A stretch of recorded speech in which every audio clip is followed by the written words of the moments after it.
Happy birthday, Brian. Saan ka man, pahatid ng Kapatiran Divine Mercy ang pagbati namin sa inyong kaarawan. Kumusta po mga anak ng Diyos? Gumaan po ba pakiramdam nyo?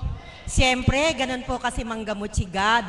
Wala kayong kamalayan sa pagkilos ng iba't ibang parte ng katawan natin, ginagamot na tayo ng ating Panginoon. At lalo tigit sa bawat salita na inyong maririnig, makatutulong din po iyon para magkaroon ng kagaanan ng inyong kalooban para patunayan lamang niya talaga na siya ay Diyos na buhay, na walang imposible sa tao na hindi magiging posible sa Kanya. Kaya kung meron pong kabigatan kayong nararamdaman sa inyong katawan at ito po'y naipagpag ninyo habang kayo ay umaawit at umiindak, umasa po kayo, pinagaling po kayo ng ating Panginoon. Amen po ba? Kaunting announcement lang po. Kaugnay ng ating pagdiriwang ng Semana Santa, sa araw po ng Linggo, meron pong pabasa ang mahal na Apo Kunching dito po sa Dambana. Usually, nag-i-start ng 8 o'clock. Wala pong oras ang pagtatapos sapagkat depende po iyon sa pagkatapos ng pagbasa ng pasyon.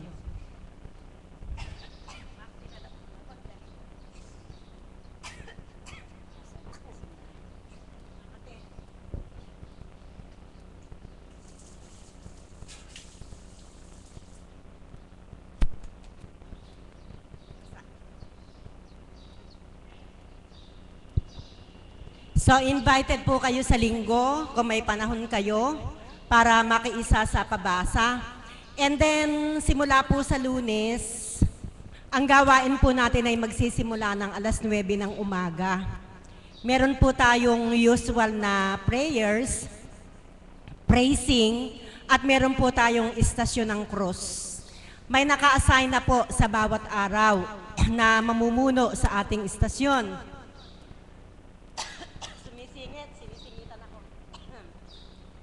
Sa Lunes po, Lunes Santo, ang alam ko pong naka-assign ay Kawan 1 and 2. Meron po tayong 14 station, so bahala na po yung mga shepherd na mag-divide kung sino po yung isasali. Inasmuch na 2 kawan ang naka-assign, siguro po tig-7. Okay po ba yun? Tapos po, sumunod na araw may naka-assign po Martes Santo hanggang Huwebes Santo. Hindi po namin alam kung ano ang magiging kaganapan. Hindi po namin kasi batid kung ano ang ipapaata sa ating mahal na Apo Kunching, kung ano po ang magaganap sa mga araw na iyon. Kasi po in the past, nakakaroon po ng washing of feet, na mismong ang Apo Kunching po ang naguhugas ng paa ng mga pasyente. Naiisa-isa po yan.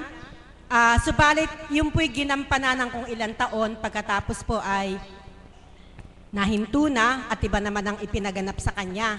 Kaya po sa Lunes Santo hanggang Huwebes Santo, hindi po namin batid kung ano po yung magaganap. Subalit umasa po kayo na mayroong sorpresa ang ating Panginoon para magalak po ang lahat. So, ang gawain po ay hanggang Huwebes Santo lang. Biyernes, Sabado, Linggo, wala pong gawain. Magre-resume na po tayo ng kinalunisan. At the following Sunday, after the celebration of the resurrection or muling pagkabuhay, yun po yung Divine Mercy Sunday. May activity po ang ating parokya at tayo po ay nagiging bahagi. Maghintay na lang po tayo ng further announcement tungkol po sa gawain. Pero in the past po, nakakaroon po ng prosesyon ang imahe ng ating Divine Mercy papunta po sa parokya na isusunod po yung celebration ng banal na misa. Maghintay na lang po tayo. At ito pong susunod kong announcement ay para sa mga alagad. Sa May 3, araw po ng Sabado yon, wala po tayong gawain sa gabi. May 3 ha, uulitin ko sa May 3. Wala pong gawain sa gabi sapagkat ang mga alagad ay magkakaroon po ng retreat, overnight retreat, para po sa araw ng Sabado hanggang Linggo na po iyon. Yes. Ha? First Sunday ang 4. So yun ang magiging conflict. Oo, kasi yung the following day, Sunday, may misa. Sasabihin ko po sa mahal na apo na magkakaroon ng conflict kung gagawin nating Saturday, Sunday. So, tingnan na lang po natin yung magiging adjustment. Pero hindi po pwedeng wala kayo ron. Kasi yung misa na yon ay para talaga, sila po talaga yung choir. So, thank you.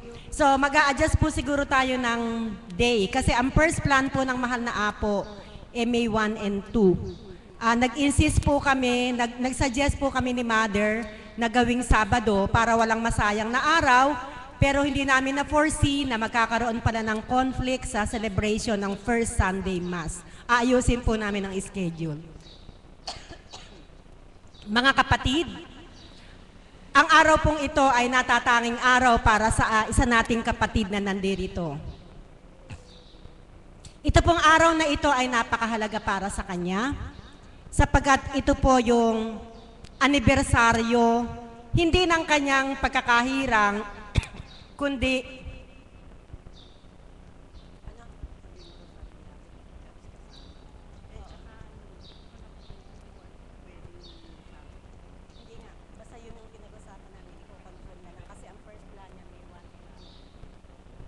okay, so pahabol. In relation doon sa pinaplanong retreat, CAPS at alagad daw po ang participant sa retreat na ito. Igayak na lang po natin yung ating sarili at yung pong date, ipa-finalize po muna namin. Maliwanag po ba? Maliwanag po, baka po magkaiba-iba yung version, kaya nililinaw ko po, ang recollection po, overnight recollection ay para sa mga CAPS at alagad. At ang date, pa namin, ipa-finalize pa yung date. Okay po, so balik na po ako sa una kong tinuran sa inyo na ang araw pong ito ay napakahalaga sa isa nating kapatid. Ito po ay ika-10 anibersaryo, hindi ng kanyang pagkakahirang, kundi ika-10 anibersaryo ng pagpapagaling sa kanya ng banal na espiritu sa katauhan ng ating mahal na Apo Kunching dahil po sa kanyang karamdamang leukemia. Hanggang ngayon po, bagamat siya'y tinaningan na 10 years ago na mabubuhay ka na lang ng ganitong buwan, subalit hindi po yun ang naging plano ng Ama para sa kanya. Kaya ang plano po ng tao ay hindi plano ng Diyos. That was 10 years ago and until now, nandito siya, kapiling natin at ipagdiriwang na nga po niya sa araw na ito ang ika-10 taon ng pagpapagaling sa kanya. Palakpakan po natin ang buhay na Diyos para po sa ating kapatid na Dory ng Baliwag, Bulacan.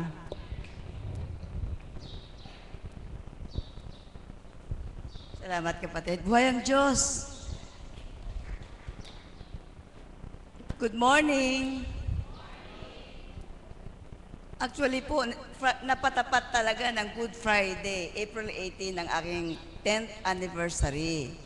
Since nawala po tayong gawain ng Good Friday, nakiusap ako kay Apo Kunching na ngayong Sabado ako mamimigay ng aking ipamimigay at ipaunawa doon sa mga tao na ang pagpapagaling ng Diyos ay hindi pagpapagaling ng karamdaman lang. Amen po ba? Ang unang-unang pinapagaling ng Divine Mercy sa tulong ni Apo Kunching ay ating mga kaluluwa. Yan po ang naganap kay Isidora. Kaya po, mahirap po magsinungaling. Kung wala po si Apo bilang dinadaluyan ng Divine Mercy, matagal na po ako aliping. Palakpakan na ng buhay ng Diyos. Hindi po biro ang kanser sa dugo. Hindi po ako sinungaling. Hanggang ngayon, na-transfuse ako o nagsasalin ako ng dugo. Depende po sa blood count.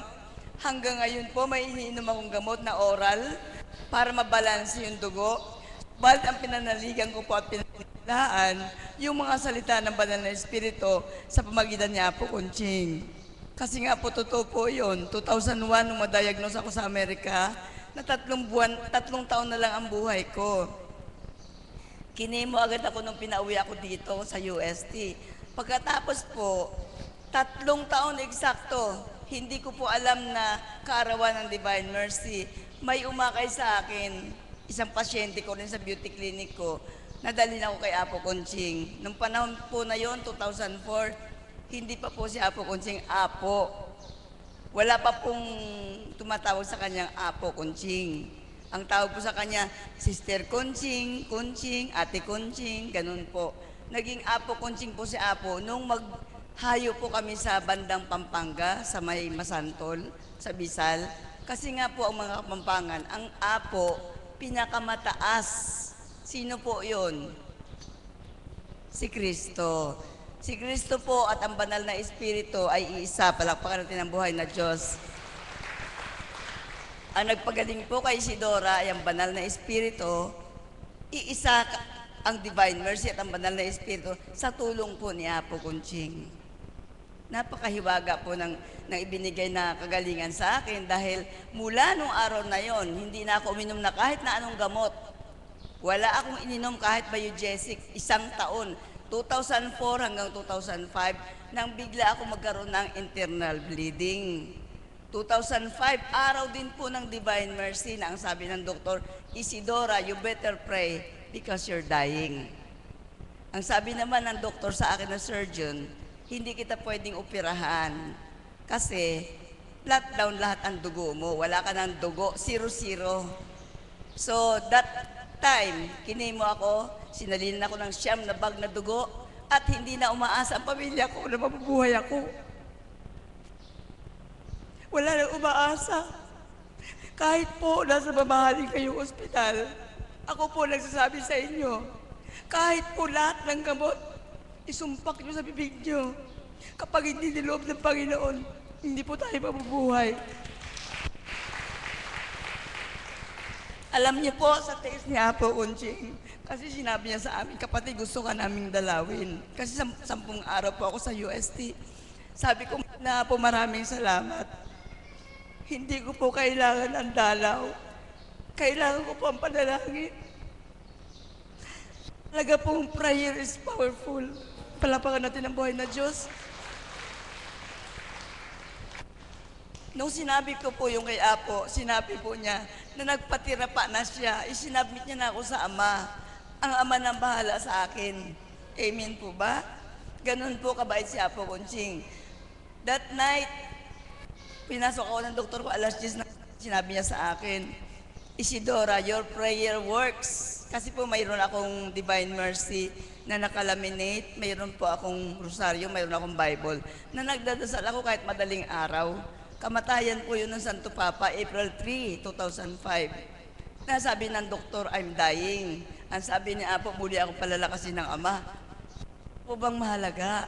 Yung salita ng tao, salita ng Diyos. Kapag nagsasalita po sa atin si Apo Conching, sino po ang nagsasalita? Ang Diyos. Sino po ang Diyos nyo? Marami po ang Diyos. Diyos ko, Day. Diyos ko